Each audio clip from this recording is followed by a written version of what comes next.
الحمد لله نحمده ونستعينه ونستغفره ونؤمن به ونتوكل عليه ونعوذ بالله من شرور أنفسنا ومن سيئات أعمالنا من يهده الله فلا مضل له ومن يضلله فلا هادي له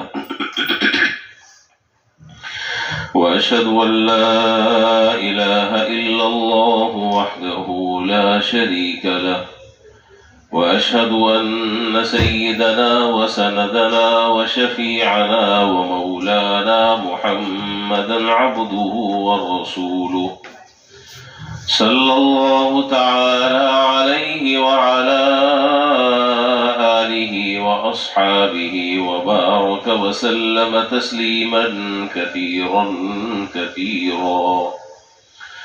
أما بعد فأعوذ بالله من الشيطان الرجيم. بسم الله الرحمن الرحيم.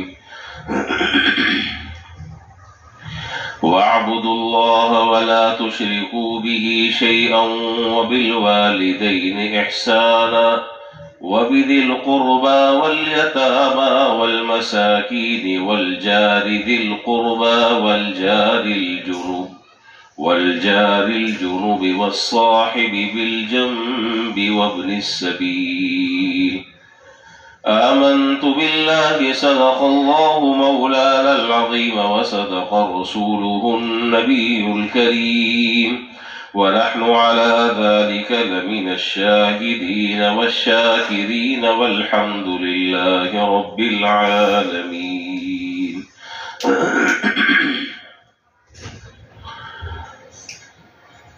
بزرگان محترم و برادران عزیز،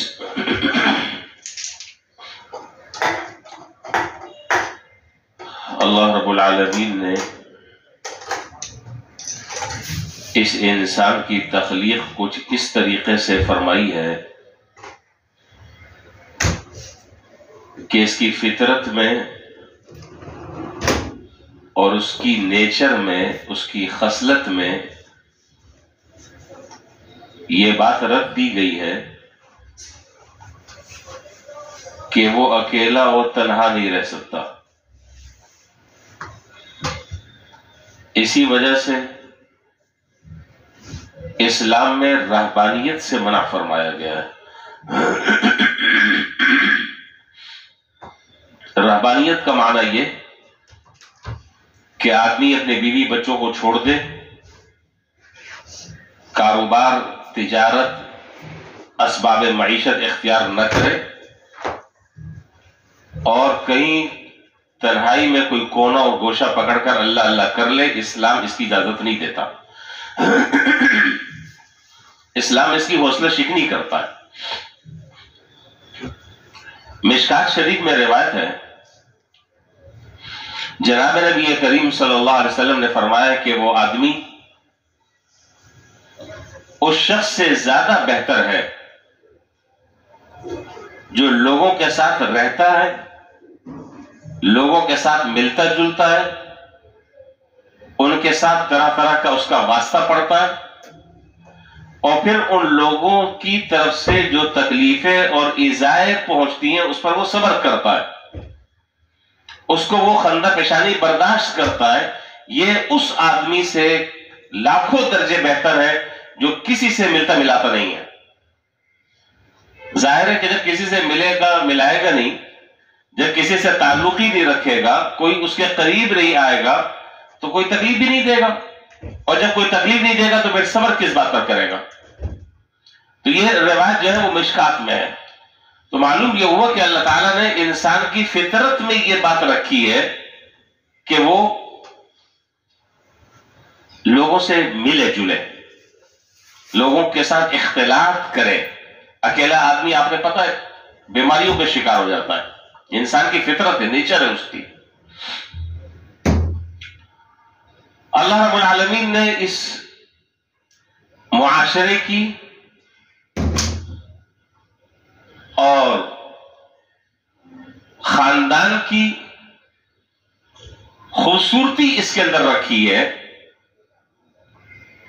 کہ آدمی لوگوں کے ساتھ میل جول اختیار کرے، ان کے ساتھ اٹھنا بیٹھنا کرے، ان کے ساتھ بول چال ہو، معاملات ہوں، پھر خدا نہ خواستہ اللہ نہ کرے کسی کی طرف سے کوئی تکلیف پہنچتی ہے، جو کہ پہنچے گی۔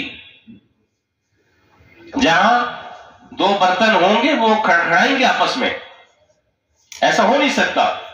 جہاں انسان کے ساتھ ہوگا وہاں ناگوار حالات پیش آئیں گے، ناموافق حالات پیش آئیں گے، لیکن شریعت کی جو تعلیم ہے وہ یہ ہے کہ اس موقع پر صبر کا دامن ہاتھ سے نہیں چھوڑنا ہے۔ اسی لیے اس پر اجر بھی ہے، اسی لیے اس پر ثواب بھی ہے۔ قرآن کریم کی میں نے جو آیت ابھی آپ کے سامنے پڑھی ہے، یہ 5ویں پارے کی سورہ نساء کی آیت ہے۔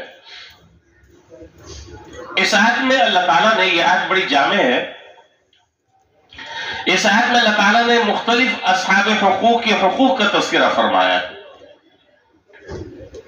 اور ان حقوق میں سر فہرست سب سے پہلا جو حق عائد ہوتا ہے وہ حق ہے انسانوں پر اللہ تعالیٰ کا۔ سب سے پہلا حق انسانوں پر ہے اللہ تعالیٰ کا۔ اللہ تعالیٰ کا حق یہ ہے کہ اللہ تعالیٰ کی عبادت کی جائے، اس کے ساتھ کسی کو شریک نہ کیا جائے، عقیدہ اس کا درست ہونا چاہیے۔ اور جو آدمی اللہ کا حق ادا کرنے والا ہوگا وہ اللہ کے بندوں کا بھی حق ادا کرنے والا ہوگا۔ جو اللہ کے حق میں ڈنڈی مارے گا وہ بندوں کے حقوق میں بھی ڈنڈیاں مارے گا۔ تو سب سے پہلا اللہ تعالیٰ کا حق بیان کیا، وَاعْبُدُوا اللَّهَ وَلَا تُشْرِكُوا بِهِ شَيْئًا، اللہ تعالیٰ کی عبادت کرو اور اللہ تعالیٰ کے ساتھ کسی کو شریک نہ ٹھہراؤ۔ دوسرے نمبر پر جو حق بیان کیا وہ والدین کا۔ اللہ اور اس کے رسول کے بعد دوسرے نمبر پر جس کا حق عائد ہوتا ہے وہ انسان کے اپنے ماں باپ ہیں۔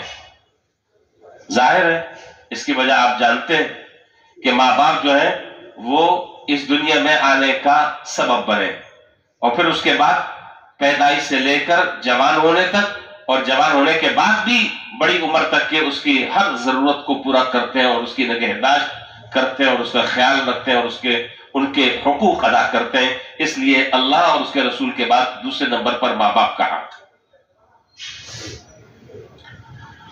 قرآن اور حدیث جو ہے وہ اس سلسلے میں بھرے پڑے ہیں، اس میں اس کی کیا تفصیل آپ کے سامنے بیان کی جائے، کسی وقت موقع ہوگا تو انشاءاللہ پھر اس کو بھی ذکر کریں گے۔ تیسرے نمبر پر حق بیان کیا وَبِذِي الْقُرْبَى، رشتہ داروں کا حق، رشتہ داروں کا حق، پھر پڑوسیوں کا حق، وَالْجَارِ ذِي الْقُرْبَى وَالْجَارِ جُنُب، یہ دو الفاظ بیان کیا قرآن میں۔ وَالْجَارِ ذِي الْقُرْبَى قریبی رشتہ دار، وَالْجَارِ جُنُب دور کے پڑوسی، قریب کے پڑوسی، دور کے پڑوسی۔ حضرت امام غزالی رحمۃ اللہ علیہ نے اپنی شرح آفاق کتاب احیاء العلوم میں لکھا ہے کہ 3 طرح کے پڑوسی ہوتے ہیں، اور ہم میں سے جتنے بھی آدمی یہاں پر بیٹھے رہے اور میری گفتگو سن رہے ہیں، ہر ایک کا کوئی نہ کوئی پڑوسی ہے، کوئی دایاں، کوئی بایاں، کوئی سامنے، کوئی پیچھے، ہر ایک آدمی کا کوئی نہ کوئی پڑوسی ہے۔ ایسا کوئی آدمی نہیں کہ جس کا کوئی پڑوسی نہ ہو۔ اور حیران ہونے کی بات یہ ہے کہ ابھی میں وہ روایات آپ کے سامنے میں ذکر کروں گا کہ جن روایات میں جناب نبی کریم صلی اللہ علیہ وسلم نے پڑوسیوں کے حقوق کی اتنی تاکید فرمائی کہ جناب نبی کریم صلی اللہ علیہ وسلم فرماتے ہیں کہ حضرت جبرائیل علیہ السلام میرے پاس آئے، ما زال جبرائیل یوصینی بالجار حتی ظننت انہ سیورثہ، میرے پاس جبرائیل امین ایک دفعہ تشریف لائے اور مجھے پڑوسی کے بارے میں اتنی تاکید فرمائی کہ مجھے گمان ہونے لگا کہ شاید پڑوسی بھی میرا وارث بنے گا، اس کا بھی وراثت میں کوئی حصہ ہوگا۔ اور آپ جانتے ہیں کہ وراثت جو ہے وہ قریبی رشتہ داروں کو ملتی ہے، دور کے آدمیوں کو وراثت نہیں ملتی۔ تو اتنی تاکید کی کہ حتی ظننت انہ سیورثہ، میں یہ گمان کرنے لگا اور مجھے یہ خیال ہوا کہ جہاں وارثوں کی فہرست ہے ان میں ایک وارث جو ہے وہ پڑوسی بھی ہے۔ ہم آج جس ماحول میں زندگی گزار رہے ہیں، جہاں جس ماحول میں الحمدللہ تعلیم کی کوئی کمی نہیں ہے، علم کی کوئی کمی نہیں ہے، معلومات کی کوئی کمی نہیں ہے، لیکن عملی طور پر پڑوسیوں کے جو حقوق شریعت نے ہم پر عائد کیے ہم ان سے غافل ہیں۔ معلومات میں کمی نہیں ہے، علم میں کوئی کمی نہیں ہے، اور علم کو حاصل کرنے کے جدید آلات آج ہمارے پاس ہیں جو آج سے پہلے نہیں تھے۔ 1 منٹ لگتا ہے، 1 منٹ پوری، اسی لیے کسی نے کہا کہ پوری دنیا جیب میں لے کے پھرتے ہیں، پوری دنیا بہت بلا کی معلومات ہے، اتنی معلومات ہے شاید میرے پاس بھی وہ معلومات نہیں جو آپ لوگوں کے پاس ہے۔ صرف گوگل پر جاتے اور گوگل پر جا کر ذرا سا لکھتے اور اس کے بعد جو ہے پتہ چل جاتا ہے۔ سبزی لینے جاتے تو پہلے گوگل پر ریٹ چیک کرتے ہیں کہ آج جو ہے وہ آلو پیاز کی کیا ریٹ چل رہے ہیں۔ صحیح کہہ رہا ہوں۔ چپل لینے کے لیے جاتے ہیں، ہش پپیز میں، باٹا میں، سروس میں، گوگل پہ لکھتے ہیں، پتہ چل جاتا ہے کیا کیا ریٹ آ رہے ہیں، کون کون سے ماڈل آ رہے ہیں، سب پتہ ہے۔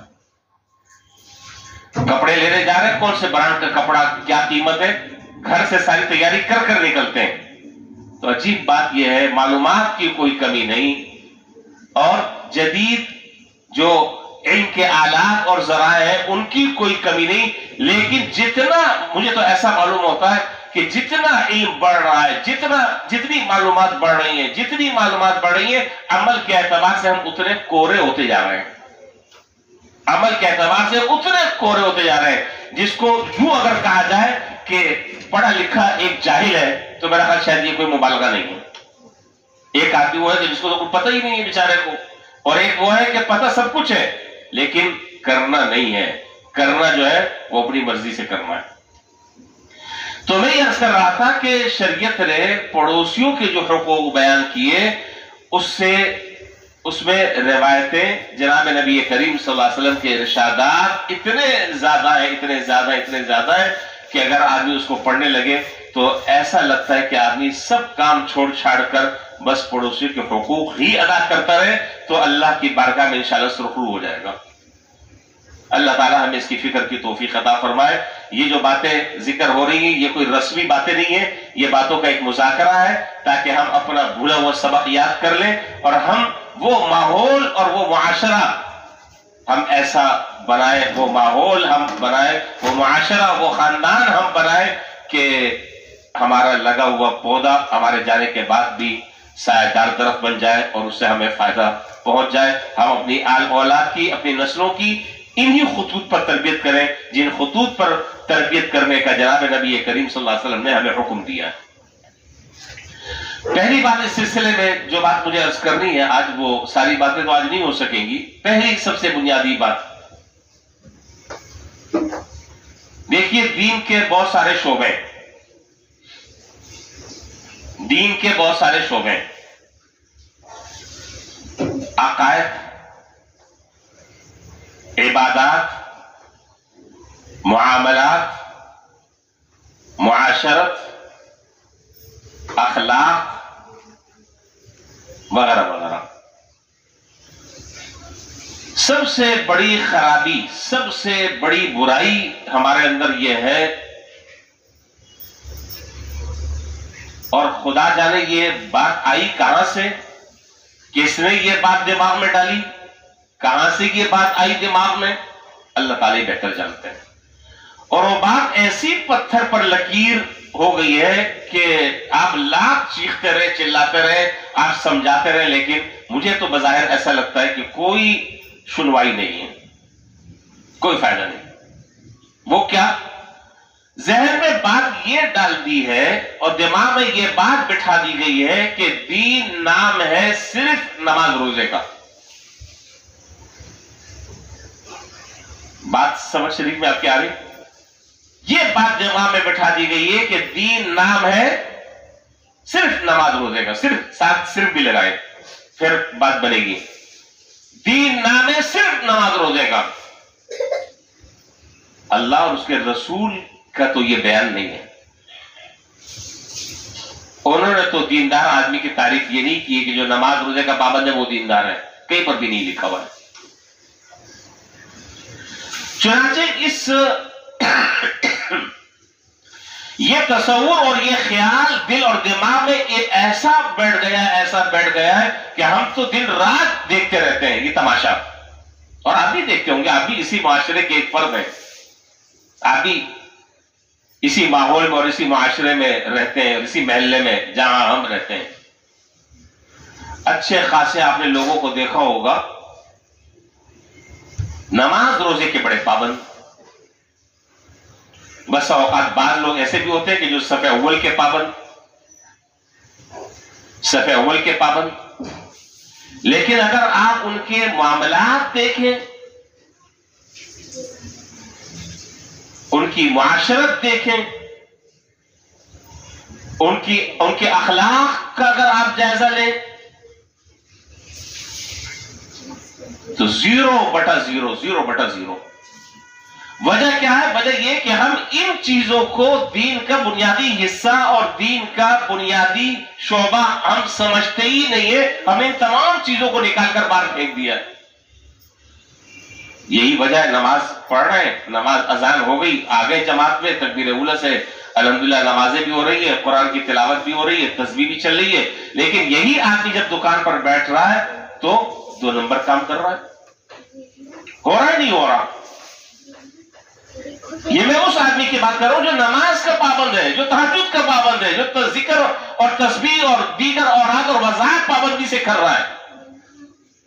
وہ کہتے ہیں کہ بھئی نماز ہے، مسجد ہے، اب کیا ہے؟ اب کاروبار ہے، اب بزنس ہے، لہذا اب بزنس ہے، اور بزنس میں اب ہم مادر پدر آزاد ہیں، اب ہمیں کوئی روکنے ٹوکنے والا نہیں ہے۔ یہ دماغ میں بات کہاں سے آئی اللہ جانتا ہے، کس نے یہ بات دماغ میں بٹھائی کہ وہ دماغ سے بات نکلنے کے لیے تیار نہیں۔ اچھا جی، معاملات کو اگر آپ دیکھ لیں، میں کیا آپ کو باتیں بتاؤں، میرے سامنے تو بڑی تلخ حقیقتیں، بہت عجیب و غریب قسم کے واقعات، اگر میں نے ان واقعات کو آپ کو سنانا شروع کر دیا آپ حیران ہو جائیں گے، اور آپ بھی دیکھ رہے ہوں گے۔ نماز کا پابند، تسبیح کا پابند، روزے کا پابند، تہجد کا پابند، ہر مہینے روزے رکھنے کی ترتیب، فلاں وقت یہ معمول، فلاں وقت یہ معمول، دیکھ کر زندگی قابل رشک ہے اس آدمی کی، لیکن جب معاملہ کرنے کے لیے آتا ہے تو ایسا 2 نمبر معاملہ کرتا ہے کہ اگلے آدمی کو ایسا ڈس دیتا ہے۔ ایسا کہتے ہیں کہ پہلے زمانے میں کتھا اور چونا لگاتے تھے دونوں، اور اب جو وقت چل رہا ہے، جو ٹرینڈ چل رہا ہے، وہ صرف چونا لگاتا ہے، وہ صرف چونا لگانے کا، کتھے کا زمانہ نہیں ہے۔ اور کہتے ہیں کہ جو پان والا ہے نا بیچارہ، یہ ایک دیندار آدمی ہے، یہ ایک نیک آدمی جو پوچھتا ہے کہ جی کتنا چونا لگاؤں۔ آپ نے دیکھا ہوگا پان والے وہ پوچھتے ہیں کہ جی کتنا چونا لگانا ہے، چونا تیز کر رہا ہے یا بس، وہ بیچارہ میرا خیال کسی قدر جو ہے وہ بہتر ہے، باقی تو دے مر 4.5 سب چل رہا ہے۔ تو میں یہ عرض کر رہا تھا کہ معاملات، معاشرت اور اخلاق، کوئی پان والا وہ ناراض کر، میں تو ان کی تو تعریف کی ہے، پان والے کی، میں نے تو پان والوں کی تعریف کی ہے کہ وہ پوچھ کر چونا لگاتا ہے، اور دوسرے جو ہے وہ بغیر پوچھے چل بھائی۔ خیر، تو عبادات میں پرفیکٹ، معاملات میں 0، معاشرت میں 0، اور گھر میں آپ چلے جائیں اور ایسے لوگوں کے گھر میں آپ ان کی بیوی سے حالات پوچھیں، بچوں سے حالات پوچھیں، وہ کہیں کہ بھائی اللہ کی پناہ، اگر دین اسی کا نام ہے اور دینداری اسی کا نام ہے تو مجھے ایسا دیندار نہیں بننا ہے، میرے ابا بنے ہوئے نا بس وہی کافی ہے، مجھے نہیں بننا ہے، میں معافی چاہتا ہوں اللہ کی۔ اخلاق کا یہ حال، معاشرت کا یہ حال، اس سے قطع تعلق، اس سے قطع تعلق، اس رشتہ دار سے قطع تعلق، اس رشتہ دار سے قطع تعلق، عجیب بات ہے۔ ایک صاحب، ابھی میں رمضان سے پہلے کی بات ہے، آپ کو بھی میں لطیفہ سنا دوں، رمضان سے پہلے کی بات ہے، کوئی مسئلہ آیا میرے پاس کسی کا، میں ساری باتیں کھل کر نہیں کر رہا، لیکن مجھے تو ایسا دھچکا لگا کہ میں حیران ہو گیا، اور مجھے یہ سوچنے پر مجبور ہو گیا کہ یا اللہ ہمارا ہوگا کیا؟ معاملہ آیا ہے کوئی وراثت کی تقسیم کا، کزن اور چاچا اور ماموں اور بھائی جھگڑے فلانا دھماکے، اس نے اس کا مال کھا لیا، اس نے اس کا مال کھا لیا، اور جو بات مجھے بتائی گئی جن صاحب نے مال کھا لیا دبا لیا وہ یہیں پر مسجد میں وہ اعتکاف میں بیٹھے تھے، اعتکاف ان کا اسی طریقے سے چل رہا، انہوں نے کہا کہ اعتکاف ختم ہو جائے پھر بعد میں دیکھ لیں گے انشاءاللہ، عید کی بات تم سے نمٹیں گے۔ یعنی میں تو دنگ رہ گیا، حیران ہو گیا میں، یعنی اس آدمی کا اعتکاف اس کو بیماری سے نہیں روک رہا، اس آدمی کا اعتکاف اس کو غلط کام سے نہیں روک رہا۔ اور قرآن کیا کہہ رہا ہے؟ قرآن تو کہہ رہا ہے کہ یہ نماز تمہیں بے حیائی سے روکے گی، یہ نماز کی خاصیت ہے۔ ہم کیوں نہیں روک رہے؟ اس گڑبڑ سڑبڑ سے کیوں توبہ نہیں کر رہے؟ اس لیے میں پہلے بھی یہ بات بتا چکا ہوں، ہم اس لیے نہیں کر رہے کہ ہم اس کو بطور عبادت کے ان چیزوں کو انجام نہیں دے رہے، بلکہ بطور جملہ پورا کریں، بطور عادت کے ہم کر رہے ہیں۔ شروع سے امی ابا نے لگا دی تو نماز وہ پڑھ رہے ہیں۔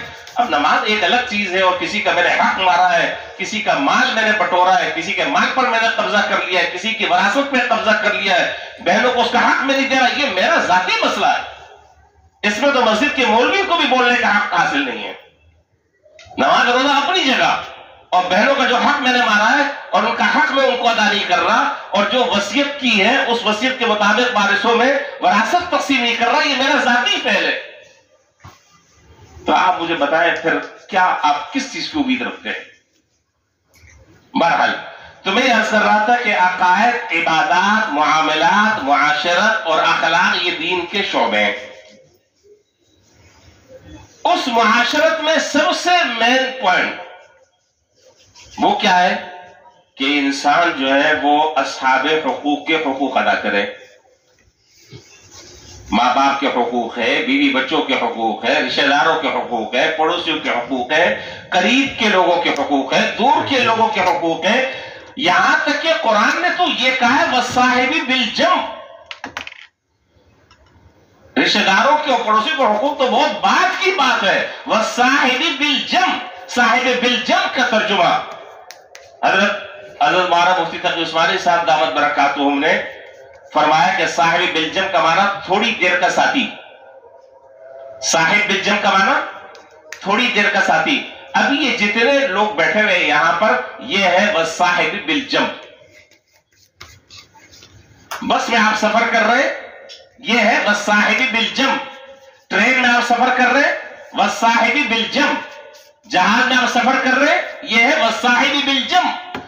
آدھے گھنٹے کا سفر ہے، 40 منٹ کا سفر ہے، 1 گھنٹے کا ہے، 3 گھنٹے کا ہے، 4 گھنٹے کا، اور اس کے بعد یہ کچھ نہیں پتا کہ جس آدمی کے ساتھ میں بیٹھا ہوا ہوں یہ میرا جو دایاں اور بایاں ہے پتہ نہیں دوبارہ پھر سے ملاقات ہوگی کہ نہیں ہوگی، ظاہر ہے اس کی منزل الگ ہے، اس کی منزل الگ ہے۔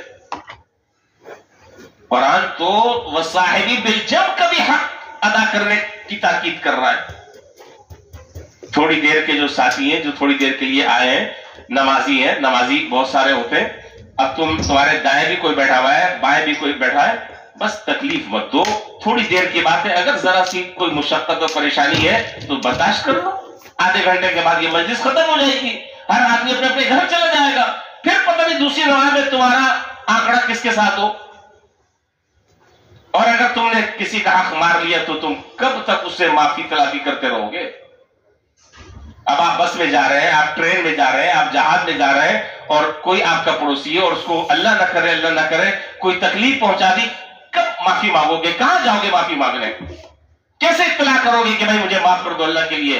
اور یہ بندوں کے حق تلفی یہ ایسا گناہ ہے کہ قیامت کے دن اللہ تعالیٰ بھی معاف نہیں کریں گے جب تک کہ وہ صاحب حق اپنے حق سے خود دستبردار نہ ہو گئے، خود معاف نہ کر دے، اللہ تعالیٰ بھی معاف نہیں کریں گے۔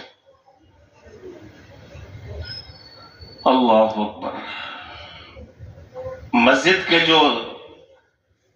کے جو تھوڑی دیر کے ساتھی ہیں ان کے بھی عجیب عجیب کارنامے ہیں، کیا میں آپ کو کارنامے میں بتاؤں؟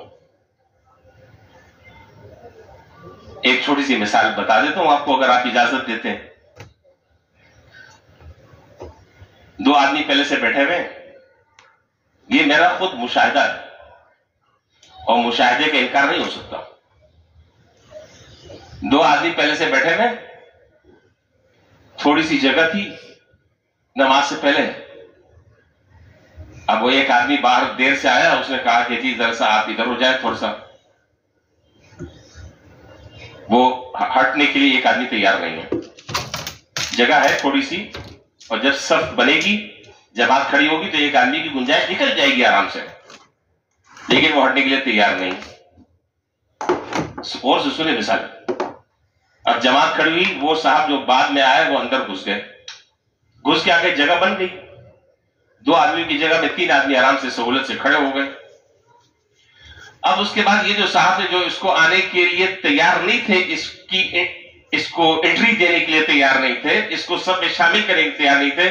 اب ظاہر ہے وہ طبیعت میں جو خصلت اور وہ میرے پاس بہت سارے لفظ آ رہے ہیں، لیکن مسجد بھی ہے، جمعہ بھی، اور میں جس جگہ بیٹھا ہوں اس کا بھی تقاضا ہے، میں نہیں کہنا چاہ رہا اور اللہ نہ کرے میری زبان پر آ جائے غلطی سے. اب وہ اپنے اس اڑیل پنا کی وجہ سے اب سجدے میں جب جا رہے ہیں تو سجدے میں آپ اپنی کونیاں ایسے کر رہے ہیں. میں آپ سے سچ کہہ رہا ہوں، کیا ہے یہ، کیا ہے؟ یعنی اس کو باقاعدہ تکلیف دینے کے لیے، اس کو ذہنی ٹارچر کرنے کے لیے. یہ نماز میں ہو رہا ہے، نماز کی حالت میں. آپ تجربہ کر لیجئے گا اگر کبھی موقع مل جائے. میں نے تو مشاہدہ کر لیا ہے. باقاعدہ وہ جس طریقے سے بھائی سیدھے طریقے سے جس سجدے میں جاتے ہو، ہاتھ رکھتے ہو، لیکن اب اس کو تکلیف پہنچانی تو اس کے لیے وہ ہاتھ کو ایسے کر کے اب وہ ایسے سخت پوزیشن میں جیسے یہ فوجی ہے، الرٹ پوزیشن. یا اللہ حضرت، یہ حال ہوگا تو کیا، اس پر میں کیا تبصرہ کروں آپ کے سامنے، سوائے اپنا گلہ کرنے رونے کے اور تو اللہ سے دعا کرنے کے اور تو کچھ بھی نہیں. یہ کام ہو رہا ہے نماز میں، مسجد میں، نماز کی حالت میں. یہ ہے والصاحبی بالجنب کا ہم حق ادا کر رہے ہیں. تھوڑی دیر کا جو ساتھی ہے اس کا حق ادا ہو رہا ہے کہ بیٹا دیکھ لیے نا، اب میرے برابر میں تو کھڑا ہو، میں دیکھتا ہوں. اب پتہ چل گیا نا، اب آنا دوسری نماز میں. اللہ تعالی ہمارے حال پر رحم کرے، اللہ ہمارے حال پر رحم کرے، آمین کہہ دیں. تو میں عرض کر رہا تھا بہت سارے لطیفے ہیں میرے پاس. تو بڑی کتاب ہے پوری، ایک 24 سال میں اس کتاب کو لکھ رہا ہوں، اور جب میں یہاں سے فارغ ہوں گا وہ کتاب چھپے گی، ہر آدمی پڑھے، ہاتھوں ہاتھ بکے گی. ایسے سے واقعات ہیں، ہاں عجیب عجیب واقعات ہیں، کہانیاں، قصے، معاملات ہیں. تو خیر میں عرض کر رہا تھا کہ دینداری کس کو کہتے ہیں؟ مکمل دین پر عمل کرنے والا کس آدمی کو کہتے ہیں؟ جس کے عقیدہ بھی صحیح ہو، اس کی عبادات بھی درست ہو، اس کے معاملات بھی درست ہو، اس کی معاشرت بھی درست ہو، اس کے اخلاق بھی درست ہو، اور انسان بن کر وہ زندگی گزار رہا ہو، ہر آدمی کا اس کا حق پورے طریقے سے اس کو دے رہا ہو. اس کو کہا جاتا ہے دیندار آدمی. اللہ تعالیٰ مجھے بھی ایسا دیندار بنا دے اور آپ کو بھی اللہ تعالیٰ ایسا دیندار بنا دے جو سارے شعبوں پر بیک وقت عمل کرنے والا ہو، سارے شعبوں پر بیک وقت عمل کرنے والا ہو، افراط و تفرید میں مبتلا نہ ہو. تو قرآن کریم نے والصاحب بالجنب کا جب حق ادا کرنے کا کہا ہے تو آپ خود اس سے سمجھ سکتے ہیں کہ جو ساتھ رہ رہا ہے پڑوسی، اس کا کتنا حق ہے. اور حضرت امام غزالی رحمۃ اللہ علیہ نے وقت میں برکت رہی ہے. ابھی میں نے بات اب اسٹارٹنگ کی ہے اور ٹائم دے کے 5 منٹ باقی ہے، کیا بات کریں. اور آپ حضرات بھی دیر سے آتے ہیں، میری درخواست یہ ہے کہ آپ جمعہ میں 2 بجے کھڑا کر دیں، جماعت کھڑی ہو جاتی ہے، معلوم ہے نا آپ کو، فکس 2 بجے ہو جاتی ہے. تب آپ 10 منٹ پہلے ذرا سا تشریف لانے کا اہتمام کر لیں. 1:05 پر آپ یہاں موجود ہوں، اور اللہ نے چاہا تو انشاءاللہ 1:10 پر میں بیان شروع کر دوں گا انشاءاللہ. تو تھوڑا سا آتے تو ہیں، بس 10-15 منٹ پہلے آنے کا اہتمام کر لیں تاکہ کان میں کوئی بات پڑ جائے، ہو سکتا ہے کہ اللہ تعالیٰ کوئی فائدہ پہنچا دے. اچھا، امام غزالی رحمۃ اللہ علیہ نے احیاء العلوم میں لکھا ہے کہ 3 طرح کے پڑوسی ہیں جن پر الگ الگ شریعت کی طرف سے اللہ تعالیٰ نے حق رکھے ہیں۔ ایک پڑوسی وہ ہے جو آپ کے پڑوس میں ہے اور غیر مسلم ہے، مسلمان نہیں، اس کا بھی شریعت نے آپ کے اوپر ایک حق رکھا ہے، اس کا بھی شریعت نے ایک حق رکھا ہے۔ غیر مسلم ہے، غیر مسلم، اس کا گلا نہیں کاٹنا ہے، اگر اس کے یہاں کوئی تکلیف ہے تو آپ کو سر پر کھڑا ہونا ہے، اس کی مدد کرنی ہے، کوئی پریشانی ہے تو آپ کو سراہنے کھڑا ہونا ہے۔ تو پہلا پڑوسی وہ ہے کہ جو آپ کا پڑوسی ہے اور غیر مسلم ہے، اس کا ایک حق ہے۔ دوسرا وہ پڑوسی جو مسلمان ہے اور آپ کے پڑوس میں، اس کے 2 حق ہیں، ایک حق مسلمان ہونے کا اور ایک حق پڑوسی ہونے کا، اور تیسرا وہ ہے جس کے 3 حق شریعت نے آپ کے اوپر رکھے، ایک مسلمان ہے، ایک آپ کا پڑوسی ہے اور تیسرا آپ کا رشتہ دار ہے، تیسرا آپ کا رشتہ دار ہے۔ 3 حق شریعت نے رکھے ہیں۔ اور حدیث میں یہاں تک کہ کہا گیا، اگر آپ روایتیں کھنگالیں اور روایتوں کو اگر آپ دیکھیں تو آپ حیران ہو جائیں۔ پہلے زمانے میں آپ کو پتا ہے جس طرح مکان بنتے تھے تو وہ شہتیر دوسرے کے مکان پر رکھتے تھے، لکڑی۔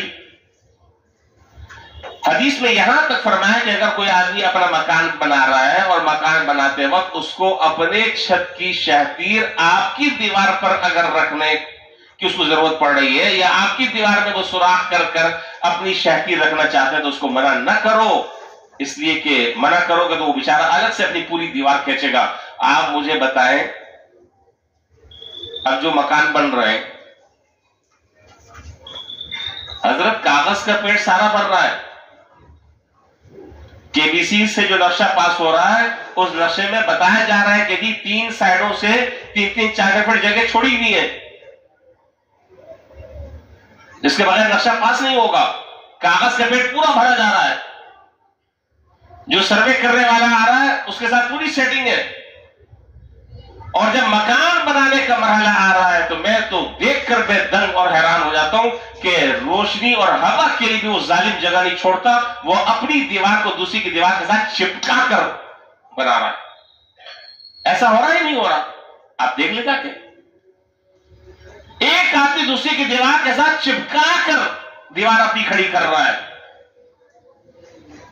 وہ کے بی سی کے قوانین، کے ڈی اے کے وہ قوانین، لینڈ ڈپارٹمنٹ کے وہ قوانین سب جائیں بھاڑ میں، یہ صرف کاغذ کی حد تک کے ساری چیزیں، باقی ہم پھر بھی ایک پکے دیندار ہیں، ہم پھر بھی ایک پکے مسلمان ہیں، پھر بھی ہم ایک پکے نمازی ہیں۔ یہ کیا دینداری ہے؟ کیا یہ دینداری ہے؟ یہ دینداری اسی کا نام ہے؟ تو جناب نبی کریم صلی اللہ علیہ وسلم نے اس روایت میں فرمایا کہ جبریل علیہ السلام تشریف لائے اور لا کر مجھے اتنی زیادہ تاکید کی پڑوسی کے حقوق کی ادائیگی کے سلسلے میں کہ مجھے ایسا لگا کہ شاید وہ بھی میرا وارث بن جائے اور اس کو بھی وراثت میں حصہ دے دیا جائے۔ اور ایک اور روایت میں جناب نبی کریم صلی اللہ علیہ وسلم نے 3 مرتبہ یہ بات ارشاد فرمائی، 3 مرتبہ، حالانکہ 1 مرتبہ بھی اگر آپ بات کہہ دیتے تو کافی تھا۔ آپ نے فرمایا کہ واللہ لا یؤمن، خدا کی قسم یہ آدمی مومن نہیں، واللہ لا یؤمن، خدا کی قسم یہ آدمی مومن نہیں۔ پھر تیسری مرتبہ یہ بات ارشاد فرمائی، جب اتنی زیادہ تاکید کی تو صحابہ نے عرض کیا کہ من ہوں یا رسول اللہ، اللہ کے رسول کون ہے یہ آدمی؟ آپ نے ارشاد فرمایا الذی لا یأمن جارہ بوائقہ، الذی لا یأمن جارہ بوائقہ۔ آپ نے فرمایا کہ خدا کی قسم وہ آدمی نہیں جس کا پڑوسی اس کے شر سے محفوظ نہ رہ سکے، جس کا پڑوسی اس کے شر سے محفوظ نہ رہ سکے۔ ہم سب اپنے گریبان میں بھی بہت تلخ حقیقت میں بیان کر رہا ہوں، ہم سب اپنے گریبان میں منہ ڈالیں اور ڈال کر دیکھیں اور اپنا جائزہ لیں، کیا میرے شر سے، میری ایذا رسانیوں سے، میری تکلیفوں سے میرا پڑوسی مامون ہے، میرا پڑوسی محفوظ ہے؟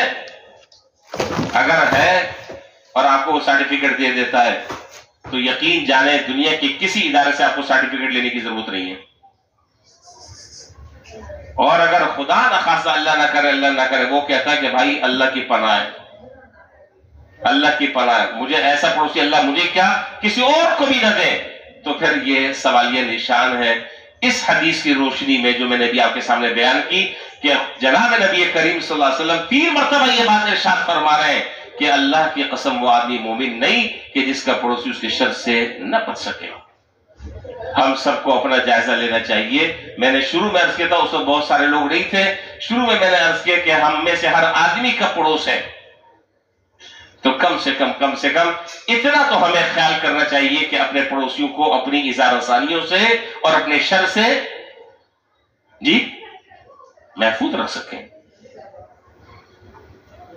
بس ٹائم کم ہے، مجھے باتیں کچھ اور کرنی تھی، لیکن بہرحال اللہ تعالی ہمیں جن لوگوں کے شریعت نے ہم پر حق رکھے، چاہے وہ رشتہ دار ہوں، وبالجار ذی القربى والجار الجنب والصاحب بالجنب وابن السبیل، یہ جن لوگوں کے شریعت نے حقوق رکھے، اللہ تعالیٰ ہمیں صحیح طریقے سے ان حقوق کو ادا کرنے والا بنائے، اور جب ہمارا وقت آخر ہو تو اللہ تعالیٰ تمام حقوق کو ادا کروا کر، سبکدوش کروا کر اللہ تعالیٰ ہمارا ایمان پر خاتمہ فرمائے۔